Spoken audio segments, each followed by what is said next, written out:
ओम ज्ञानतिमिरान्धस्य ज्ञानञ्जनशलाकया चक्षुरुन्मीलितं येन तस्मै श्रीगुरुवे नमः। नमो विष्णुपादाय कृष्णप्रेष्ठाय भूतले श्रीमते भक्तिवेदान्त स्वामिनिति नामिने। नमस्ते सारस्वते देवे गौरवाणी प्रचारिणे निर्विशेष शून्यवादी पाश्चात्य देश तारिणे।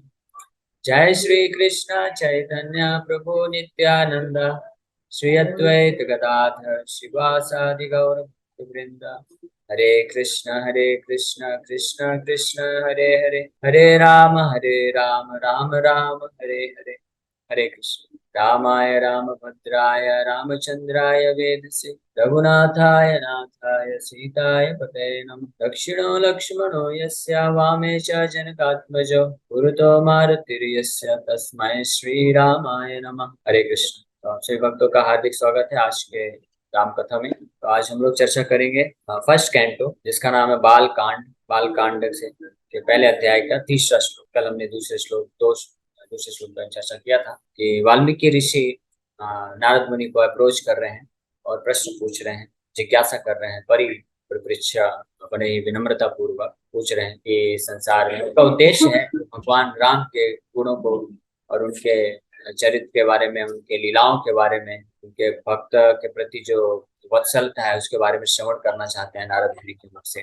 उस भाव में वो ये सब प्रश्न पूछ रहे हैं कि ऐसे कौन इस संसार में ऐसे कौन सर्वश्रेष्ठ व्यक्ति हैं जिनके पास ये गुण उपस्थित हैं। तो हमने कल चर्चा किया था, मैं वापस एक बार उन गुणों को सार रूप में हम लोग चर्चा कर लेते हैं। तो वाल्मीकि ऋषि पूछ रहे हैं, कौन वस्मिन् साम्प्रतं लोके गुणवान कश्च वीर्यवान धर्मज्ञश्च कृतज्ञश्च सत्यवाक्यो दृढ़व्रतः। कि कौन इस संसार में अभी के समय इस लोक में उपस्थित है ऐसे सर्वश्रेष्ठ पुरुष जो कि हर तरह से गुणवान है, वीर्यवान है, धर्मज्ञ है, यानी धर्म के बारे में भली भांति जानते हैं, कृतज्ञ हैं और सत्यवाक जो सत्य बोलते हैं हमेशा, सत्यव्रत हैं और दृढ़व्रत हैं। ये जो भी वो प्रतिज्ञा लेते हैं, प्रॉमिस करते हैं, वो कभी तोड़ते नहीं हैं। इस प्रकार से कल इन गुणों का वर्णन कर रहे हैं और आज और कुछ दिव्य गुणों के बारे में पूछ रहे हैं। तो आज के श्लोक में पूछ रहे हैं वाल्मीकि मुनि, चारित्रेण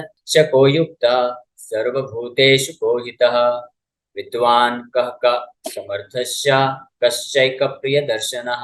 translation, who always follows Vedic customs, who benefits all creatures, who is learned, who can execute anything, who is exclusively pleasing to look at। ये प्रश्न पूछे जा रहे हैं कि कौन हमेशा जो वैदिक नियम के अनुसार ही जीवन यापन करते हैं। यहाँ पे बोले चारित्रेण यानी चरित्र, जिनका किनका किनका कौन वो पुरुष है इस संसार में जो हमेशा चरित्रवान है। तो चरित्र का क्या अर्थ होता है यहाँ पे देखिए बताया जा रहा है। चरित्र का मतलब जो साधारण इस दुनिया में भौतिक जगत में चरित्रवान लोग सोचते हैं कि जो ईमानदारी से अपना कार्य करे, किसी के प्रति बुरी दृष्टि न रखे, किसी को चोरी ना करे, धोखा ना दे, झूठ ना बोले, वो चरित्रवान है। तो निश्चित रूप में ये जो गुण हैं ये चरित्र को का निर्माण करते हैं। चरित्र के ये भी एक एस्पेक्ट होते हैं, लेकिन चरित्र केवल ये चीज नहीं होता है, इससे भी बड़ा ब्रॉड टर्म है चरित्र का। चरित्र का मतलब है जो जो अपना जीवन यापन, हर तरह के जो डिसीजन है, कार्य हैं, यहाँ तक कि विचार के स्तर पे भी जो जीवन यापन है उसका कि पूर्ण रूप से वैदिक साहित्यों के अनुसार है, उसको चारित्र बोला जाता है, चरित्रवान। तो चारित्रेण वैदिक कस्टम, कौन वैदिक जो नियम कानून है उनको हमेशा पालन करता, ऑलवेज फॉलोज। चको युक्तः, युक्तः शब्द बोला गया, युक्तः मतलब जो इस प्रकार से वैदिक कस्टम्स को हमेशा करता है। फिर दूसरा सर्वभूतेषु को हिता, हु बेनिफिट्स ऑल क्रिएशन। सर्वभूतेषु हर जीवों के प्रति जो लाभ देने का, उनके प्रति शुभ दृष्टि रखने का इस जिसका विचार है उसको बोलते हैं सर्वभूतेषु को हिता। कौन हित करने के लिए हमेशा हर जीवों को तत्पर रहते हैं। विद्वान कह समर्थस्य, विद्वान हु इज लर्नेड, कौन विद्वान है, और कह समर्थस हु कैन एग्जीक्यूट एनीथिंग। समर्थ मतलब पूरी तरह से योग्य है, जो भी करना चाहे वो कर सकता है, योग्य है। कह समर्थस्य कश्चैक प्रिय दर्शना, कश का च एक प्रिय दर्शना, यानी कौन ऐसे व्यक्ति हैं who is exclusively pleasing to look at, मतलब कौन ऐसे व्यक्ति हैं जो केवल और केवल इकलौते ऐसे व्यक्ति हैं जिनको देखने मात्र से केवल प्रसन्नता ही मिलती है, यानी जिनके संपर्क में आने से केवल व्यक्ति इस संसार में सुख का अनुभव कर सके, प्रसन्नता का अनुभव कर सके, कभी उनसे दुख की प्राप्ति ना हो, ऐसे व्यक्ति के बारे में मैं जानना चाहता हूँ। इस प्रकार से यहाँ पे इन कुछ गुणों का वर्णन कर रहे हैं। चारित्रेण refers to Vedic customs. Who always follows such customs?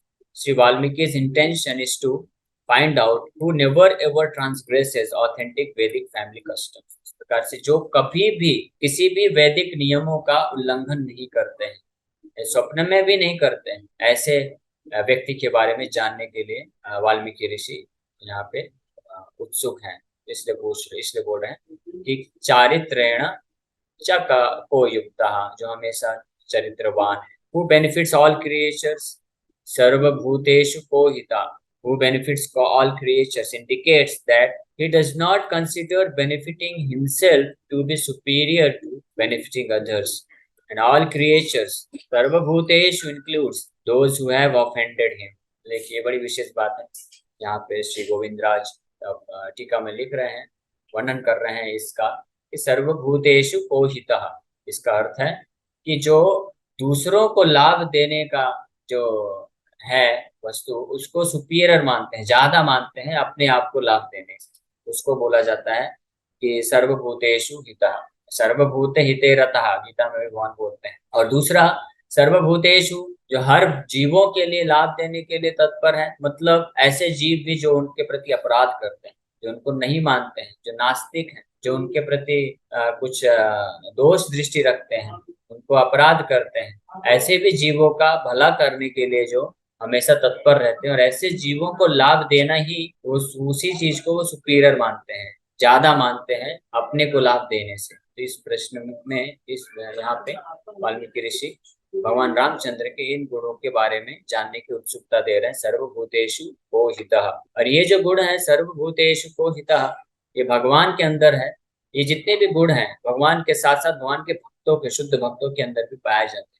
इसलिए शुद्ध भक्त जो होते हैं वो सर्वभूतेषु हितः, सर्वभूत हिते रतः, गीता में जब भगवान बताते हैं सचा में भक्ता में प्रिय, ऐसा भक्त जो होता है मुझे बहुत अत्यंत प्रिय है, उसके लक्षणों को, गुणों का वर्णन करते हुए भगवान भी बोलते हैं कि वो हमेशा सर्वभूत हिते रतः, कि वो हमेशा हर तरह के जीवों के कल्याण के लिए सोचता है। तो इसलिए भक्त ही वास्तव में जीवों के, हर प्रकार के जीवों का कल्याण करता है।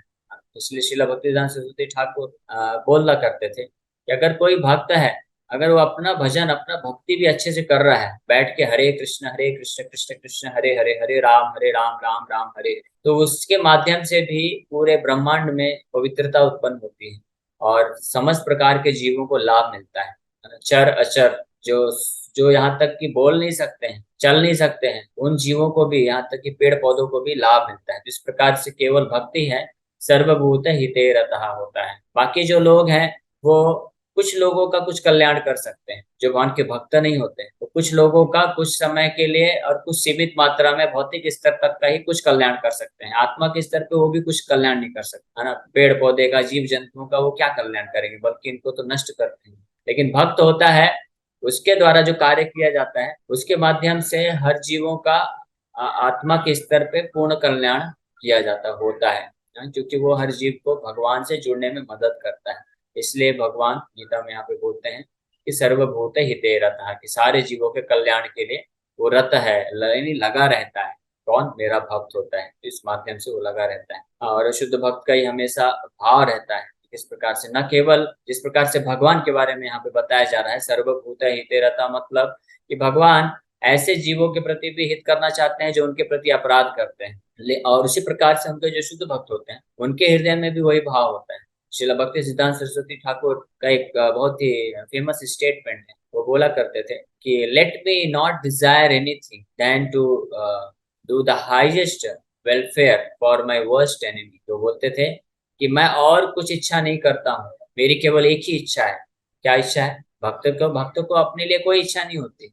भक्त तो हमेशा भगवान की सेवा, भगवान को प्रसन्न करने का इच्छा रखता है। तो श्रील भक्तिवेदांत सरस्वती ठाकुर बोलते थे मेरी केवल एक ही इच्छा है, केवल मुझे यही इच्छा अपने हृदय में रखना है, और ये सर्वोच्च प्रकार के भक्तों के लक्षण होते हैं, जो आध्यात्मिक क्षेत्र, आध्यात्मिक जीवन में सबसे सर्वोच्च स्थिति में होते हैं, जो भगवान के प्रति जिनका पूर्ण रूप से प्रेम का भाव होता है, जो ब्रज के भक्त होते हैं, है ना, ब्रजवासियों का भाव है, गोपियों का जो भाव होता है, वैसे भाव प्रकट करते हैं। तो क्या बोलते हैं कि मैं केवल यही इच्छा करना चाहता हूँ कि ऐसे लोग जो मुझे अपना शत्रु मानते हैं, मैं उनके लिए भी सबसे हाईएस्ट वेलफेयर कर सकूं, यानी सबसे सर्वोच्च उनको लाभ दे सकूं। सर्वोच्च लाभ क्या है कि उनको भी इस भौतिक संसार के दुखों से पूर्ण रूप से मुक्त करके, जन्म चक्कर से मुक्त करके उनको भगवान के धाम भेज सकूं, ऐसा मैं केवल यही इच्छा रखता हूँ।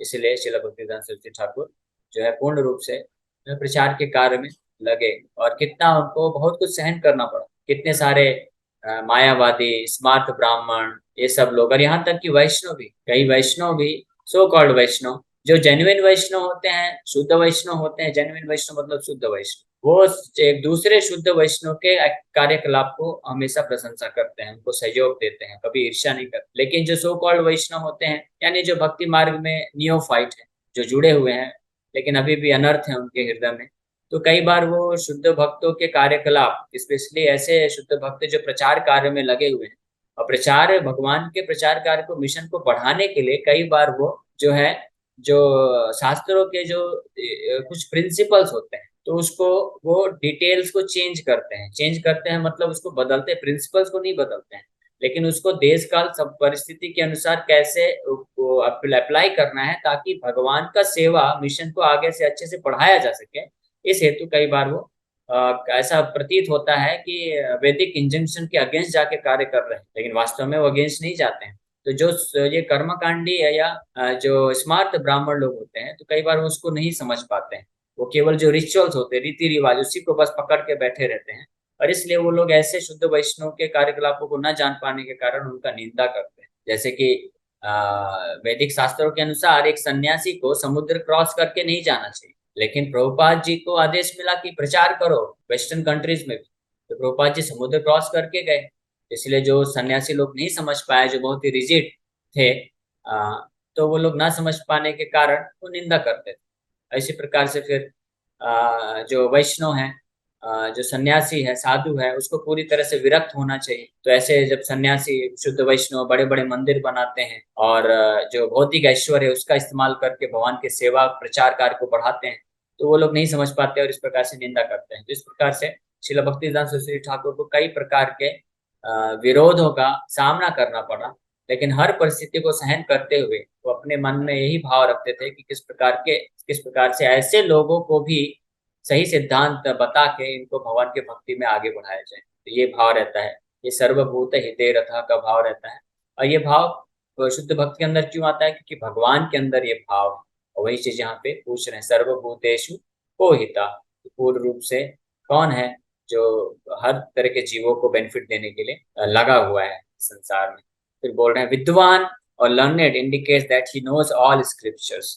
तो कौन ऐसे व्यक्ति हैं जो हर प्रकार के शास्त्रों का ज्ञान रखते हैं? तो भगवान, ऑफ कोर्स, भगवान तो छह ऐश्वर्य पूर्ण रूप से हैं, तो एक ऐश्वर्य है उनका ये पूर्ण ज्ञान है उनके पास, तो भगवान के पास पूर्ण ज्ञान है। फिर एक प्रिय दर्शन can indicate that he alone in the universe is pleasing to look at. तो एक प्रिय दर्शन का एक अर्थ बता रहे हैं कि इसका मतलब है कि केवल भगवान ही, केवल वही व्यक्ति हैं। और यहाँ पे पूछ रहे वाल्मीकि ऋषि कि आप ऐसे व्यक्ति के बारे में, सर्वश्रेष्ठ व्यक्ति यानी भगवान के बारे में, भगवान रामचंद्र के बारे में मैं सुनना चाहता हूँ। केवल वही है पूरे ब्रह्मांड में जिनको देखने से संतुष्टि मिलती है, जिनको देखने से प्रसन्नता मिलती है, केवल ऐसे वही व्यक्ति। इसलिए एक प्रिय दर्शन। और दूसरा मीनिंग इसमें है इसका, और else it can indicate that he is exclusively pleasing to look at, unlike persons of this world who are sometimes pleasing to look at and at other times not pleasing to look at, as there is nothing fully miserable or happy in this world. At every moment he is newer and newer, he is the very personification of sweetness। इस प्रकार से दूसरा अर्थ है एक प्रिय दर्शना। एक प्रिय दर्शना मतलब एक प्रिय, प्रिय ओनली, यानी जिनका दर्शन केवल मात्र हमको, हमारे इंद्रियों को, मन को, बुद्धि को, आत्मा को केवल संतुष्टि दे सकता है, सुख प्रदान करता है। उनको, उनके दर्शन से, उनके संग से, उनके संपर्क में आने से कोई दुख की अनुभूति हो ही नहीं सकती। यहाँ तक कि भगवान भी अगर चाहें कि मैं किसी जीव को, किसी व्यक्ति को मैं दुख दूंगा, चलो, हालांकि भगवान ऐसा चाह ही नहीं सकते, इसलिए पहले ही यहाँ पे वर्णन कर दिया गया है, सर्वभूतेषु को हिता सर्वभूतेषु हिता। वो हर व्यक्ति के लिए केवल अच्छा ही, भला ही सोचते हैं, उसका उद्धार ही सोचते हैं।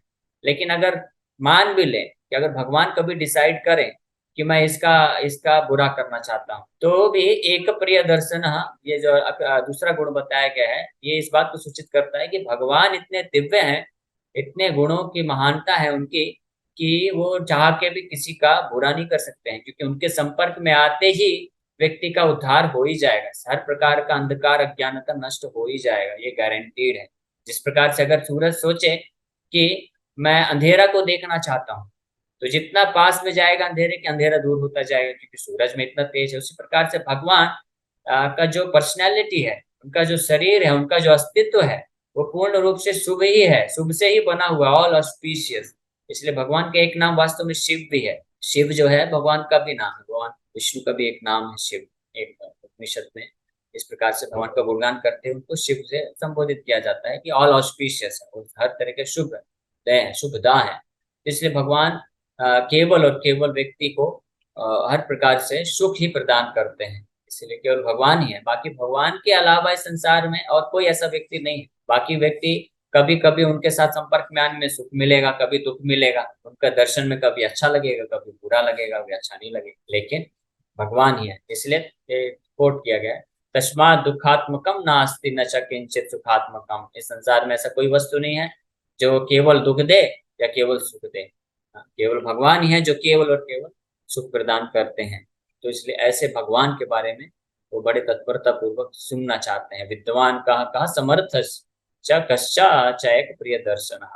समर्थश्च मतलब भगवान जो भी डिसाइड करे वो उसको पूर्ण रूप से करने में योग्य रहते हैं, है ना। भगवान का क्या डिसीजन है, क्या प्रतिज्ञा है कि कि हर समय भगवान का यही प्रतिज्ञा है, इस भौतिक संसार से हर जीवों को बंधन से मुक्त करना है, छुड़ाना है। ये प्रतिज्ञा में भगवान निश्चित रूप में सफल होते हैं। हाँ, और सफलता में विलंब होता है वो हमारे कारण, क्योंकि हमको स्वेच्छा दिया है भगवान, इसलिए हम लोग के कारण विलंब हो जाता है। नहीं तो भगवान जो है पूर्ण रूप से तत्पर है हमको इमीडिएटली संसार से, सारे दुखों से मुक्त करने के लिए। इसलिए भव लुंठन को विदेति, कुलशेखर महाराज भी बोलते हैं भगवान का वर्णन करते हुए कि भगवान जो है भवलुंठन, भवलुंठन मतलब इस संसार के जो कष्ट हैं, इन दुखों से निकालने के लिए, कोविद, कोविद मतलब एक्सपर्ट है, दक्ष है। इस संसार से दुखों से निकालने के लिए, संसार के भव बंधन से छुड़ाने के लिए भगवान बहुत ही दक्ष है, इसलिए उनका एक नाम है भवलुंठन कोविद। ये कुलशेखर महाराज भी बताते हैं। हरे कृष्णा। सभी भक्तों का बहुत बहुत धन्यवाद कि आप लोग आए और आपने विनम्रता पूर्वक सुना। किसी भक्त का कोई प्रश्न है तो पूछ सकते हैं। हरे कृष्ण। हरे कृष्णा प्रभु जी। जो आपने शुरू में बताया था कि जिस तरह से वो वाल्मीकि जी मतलब प्रश्न वाली चीज हुई थी कि पूछ रहे हैं किस तरह से हमें अपने गुरु से प्रश्न पूछना चाहिए, इसके लिए थोड़ा सा गाइड करें। हरे कृष्ण। हाँ, तो यही है, यही हम गाइडेंस, यही हमको शिक्षा भी मिल रही है वाल्मीकि मुनि के माध्यम से, कि हमको हमेशा तत्पर रहना चाहिए भगवान के बारे में जानने के लिए, और उस जिज्ञासा के पीछे उद्देश्य क्या रहना चाहिए, ताकि हम भगवान के प्रति और प्रेम विकसित कर सकें। क्योंकि जितना हम भगवान के दिव्य गुणों के बारे में जानेंगे, जितना हम भगवान के बारे में श्रवण करेंगे, तो स्वतः भगवान के प्रति हमारा आकर्षण और प्रेम विकसित हो जाएगा, और हम अपने आप को इस बंधन से मुक्त कर पाएंगे। तो ये होता है परिप्रश्न लेना, ये है अच्छे क्वालिटी, अच्छे गुणवत्ता वाले प्रश्न, यही प्रश्न पूछने ही चाहिए जब हम किसी साधु के पास जाते, भक्त के पास जाते। क्योंकि भौतिक प्रश्न उत्तर करने का कोई फायदा नहीं है, ये फालतू उस साधु का भी टाइम वेस्ट करना हो जाएगा और अपना भी टाइम वेस्ट करना हो जाएगा, क्योंकि उससे कुछ हासिल नहीं कर पाएंगे। लेकिन हमको भगवान से संबंधित प्रश्न पूछना चाहिए, और हम भक्ति में कैसे आगे बढ़ सके, ये प्रश्न पूछना चाहिए। ये है अच्छे प्रश्न। हरे कृष्ण। प्रभु जी, एक छोटा सा और प्रश्न था। जैसे हम आप क्लास ले रहे हैं, अगर कोई मान लीजिए विघ्न आता है तो एक क्रोध सा आता है, क्यों होता है वो? मतलब क्लास बहुत अच्छी चल रही, बीच में कुछ ऐसा हिंड्रेंस आ गया। हरे। तो एक्चुअली सही बताया जाए तो, आप जब भगवान के बारे में श्रवण कर रहे हैं, भगवान के नाम जप कर रहे हैं, भगवान का सेवा कर रहे हैं, और आपको अच्छा लग रहा है, मतलब आप भगवान के प्रति आपका भाव अच्छा है और आप उसमें प्रगति कर रहे हैं, आध्यात्मिक है ये। तो अगर उसमें बाधा आए, तो अगर क्रोध आ रहा है, तो वो क्रोध बुरा नहीं है, वो अच्छा है। लेकिन उसके लिए हमको साथ में ये भी रहना चाहिए कि जो बाधा आ रही है तो उसका सही तरीके से उपचार करें, ताकि फिर हम वापस से हम भगवान के भक्ति में संलग्न होकर अच्छे से पढ़ सके। ठीक है, तो ये अच्छा क्रोध है। ये तो क्रोध चाहिए ही। बल्कि उल्टा होता है संसार में, लोगों के पास जाके जब भगवान के बारे में बताओ कि आप भक्ति करिए, जप करिए, गीता लीजिए, तो लोगों को क्रोध आ जाता है। क्यों क्रोध आता है? क्योंकि आप हमको भौतिक कार्य करने से छुड़ाना चाहते हैं, भौतिक कार्य करने नहीं दे रहे हैं। हाँ, तो वो बेकार क्रोध है। लेकिन अगर आप भक्ति कर रहे हैं, उसमें कोई बाधक उत्पन्न करे तो उसके लिए क्रोध है तो अच्छी बात है। लेकिन उस क्रोध को सही प्रकार से फिर मैनेज करना चाहिए, ताकि हम उसका सलूशन ऐसा होना चाहिए कि हम वो बाधा हट सके और हम भक्ति में आगे बढ़ सके। हरे कृष्ण।